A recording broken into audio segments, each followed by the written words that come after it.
Dear parents, toilet training की शुरुआत हम कुछ फंडामेंटल रूल्स के साथ करेंगे। इस ट्रेनिंग में आपको एक्टिवली पार्टिसिपेट करना है। टॉयलेट ट्रेनिंग केवल ऑटिज्म या ADHD के बच्चों के लिए नहीं है, ये हर बच्चे के लिए है। स्पेशल बच्चों के लिए हमने सभी ज़रूरी कॉन्सेप्ट्स को यहाँ प्रैक्टिकली यूज़ करने की कोशिश की है।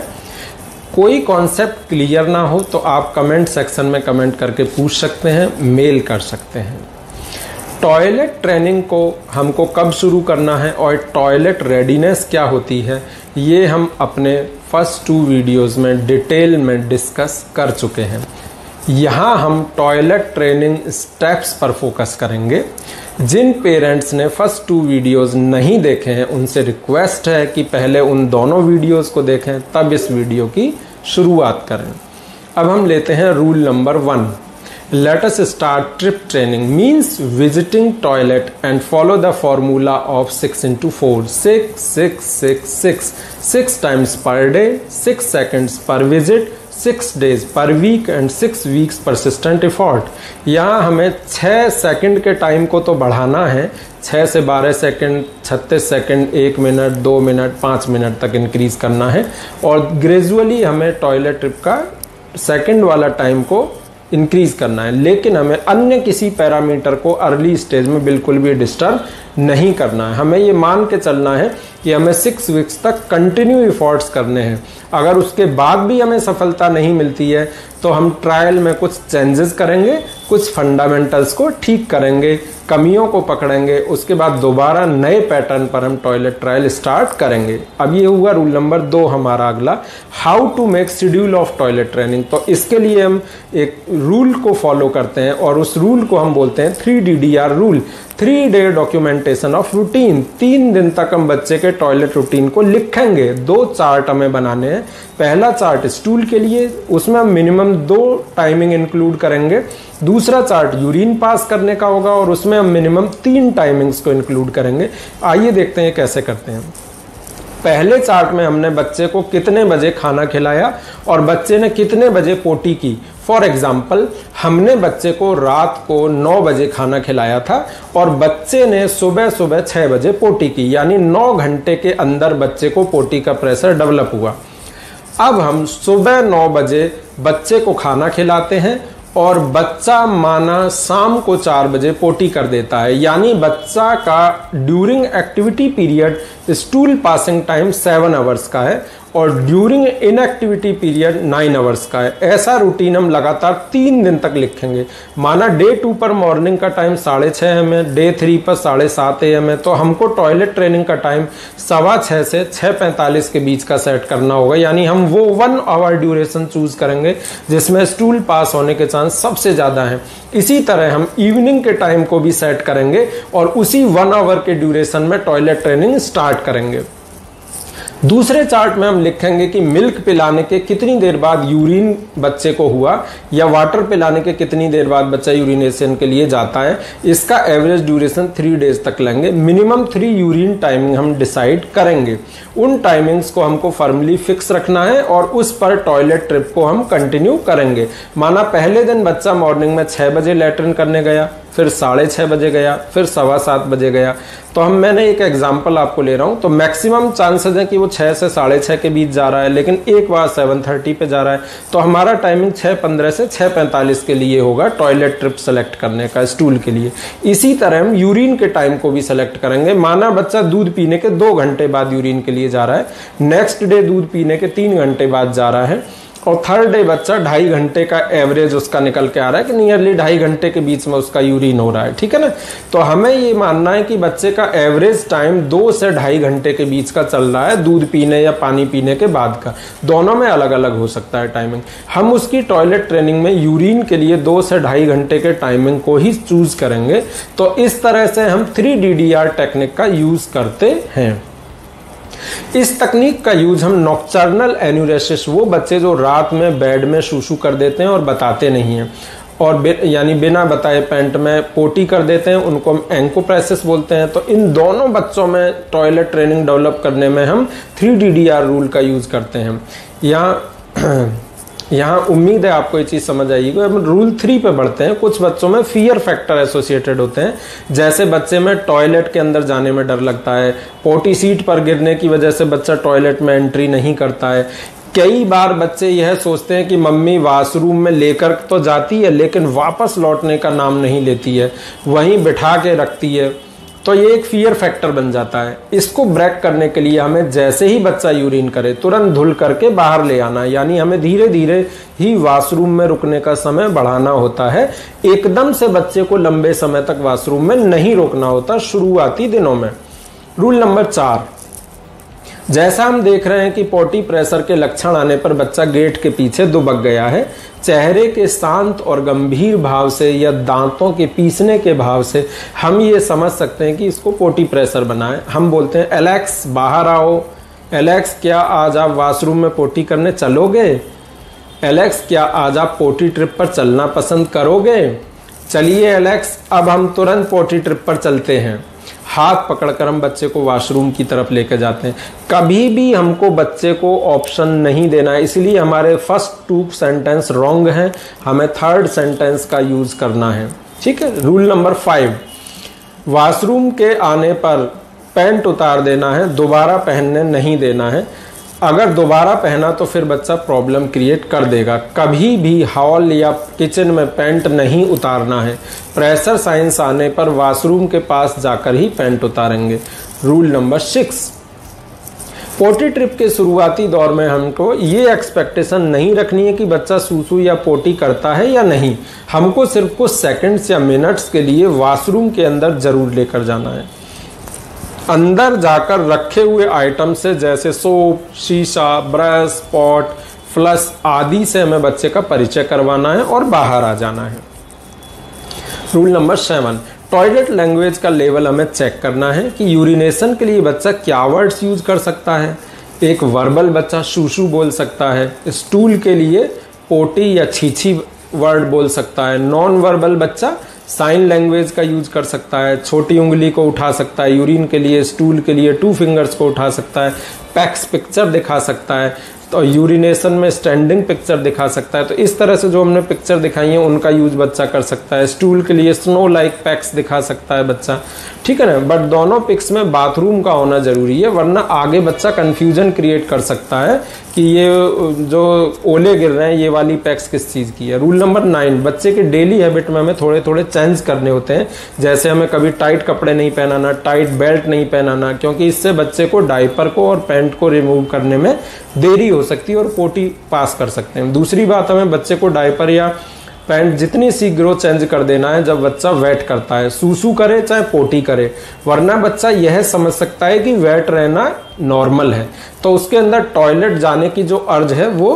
खत्म हो सकती है, अवेयरनेस कम हो सकती है। रूल नंबर 10, जब भी हम बच्चे का डायपर चेंज करेंगे या पैंट को चेंज करेंगे हमको हमेशा हैंड वॉश करना जरूरी है, और हम अपने साथ बच्चे को भी हैंड वॉशिंग के इंपॉर्टेंट स्टेप्स इसी समय पर सिखाएंगे। इससे बच्चा ये कोरिलेशन डेवलप करेगा कि जब भी हम डायपर को चेंज करते हैं या पैंट जो गीली हो चुकी है उसको चेंज करते हैं तो हमें हाथ वॉश करना रहता है, तो यह कोरिलेशन एस्टेब्लिशमेंट इससे होगा। रूल नंबर 11, जब भी हम बच्चे की पोटी को फ्लश करते हैं, चाहे वह डायपर में लगी हो या पैंट में लगी हो, तो हमें बच्चे को उन स्टेप्स में इन्वॉल्व करना होता है, बच्चे को अपने साथ लेकर के जाना होता है, उसको यह दिखाना होता है वह कैसे वॉश कर रही है डायपर को और कैसे फ्लश कर रही है पोटी को।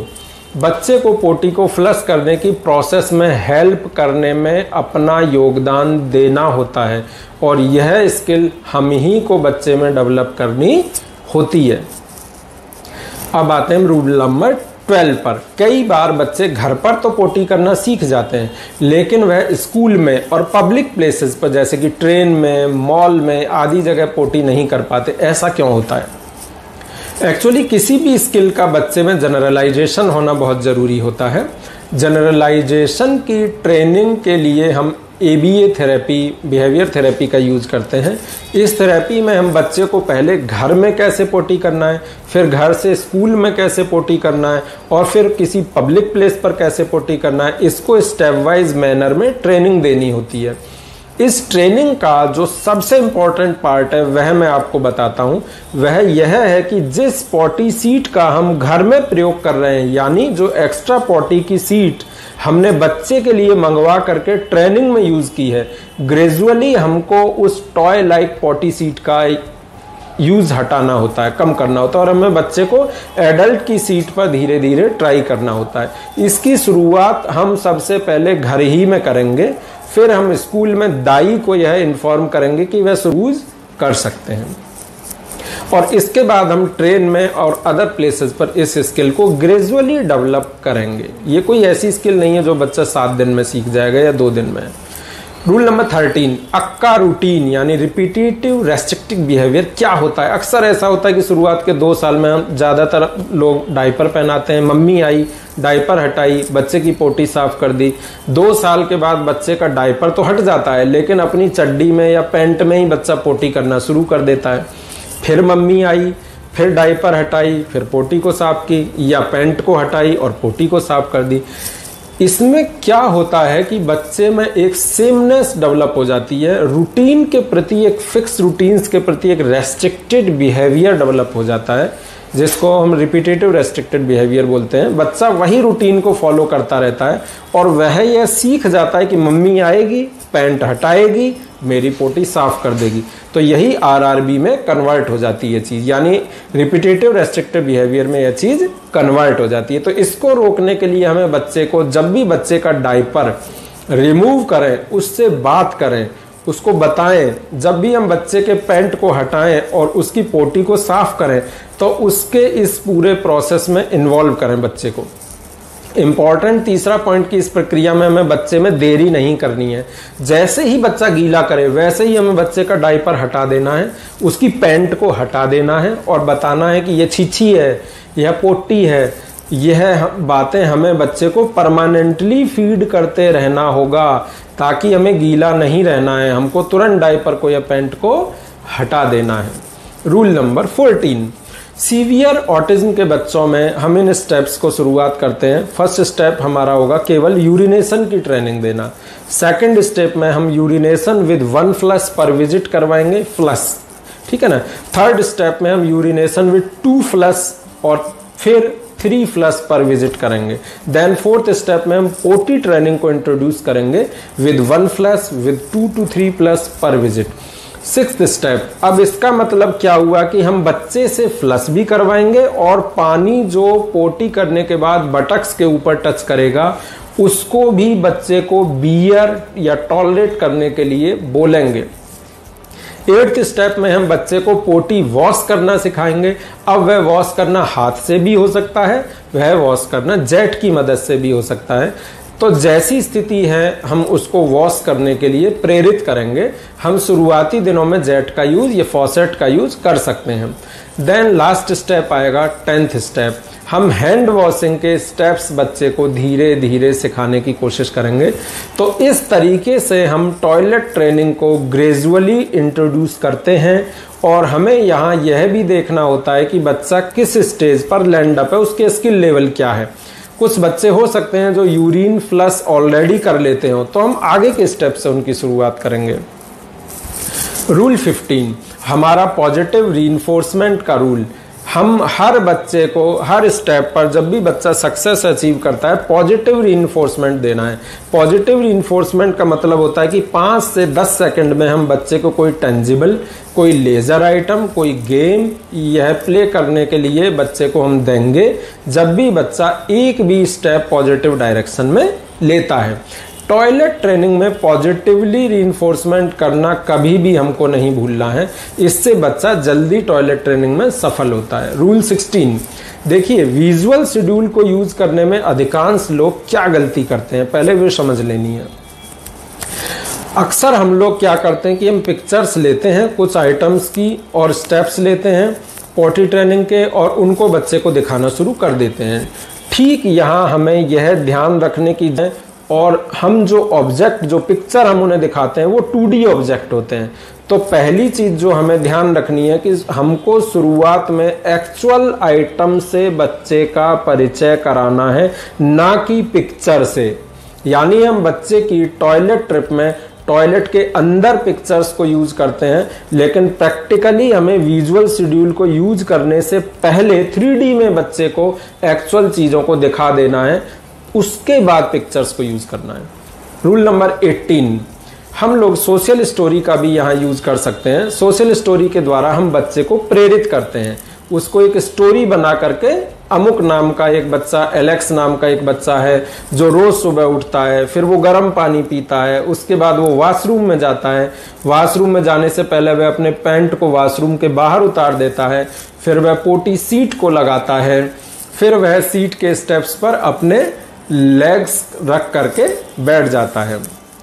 बैठने के समय वह थोड़ा आगे की तरफ झुक करके बैठता है ताकि प्रेशर अच्छा बने। उसके बाद वह पोटी को अपने जेट से क्लीन करता है, फ्लश को ऑन करता है, अपने हाथों को धुलता है और बाहर आकर के अपनी पैंट को दोबारा पहन लेता है। तो यह सारे स्टेप्स को हम एक कहानी की तरह बच्चे के सामने प्रेजेंट करते हैं, जिसमें एक कार्टून टाइप का बच्चा बना होता है, नीचे कुछ शब्द लिखे होते हैं। तो इसके लिए बच्चा पहले से थोड़ा समझदार होना चाहिए, जो कि लिखा हुआ को पढ़ सके या समझ सके, कार्टून स्टोरी को वह अच्छे से अंडरस्टैंड कर सके। तो सोशल स्टोरी का भी यूज़ हम बच्चे की टॉयलेट ट्रेनिंग में करते हैं। उम्मीद है आपको ये वीडियो अच्छा लगा होगा। वीडियो अच्छा लगा हो तो इसको लाइक कीजिए, चैनल को सब्सक्राइब कीजिए। धन्यवाद, मिलते हैं अपने अगले वीडियो में। थैंक्स।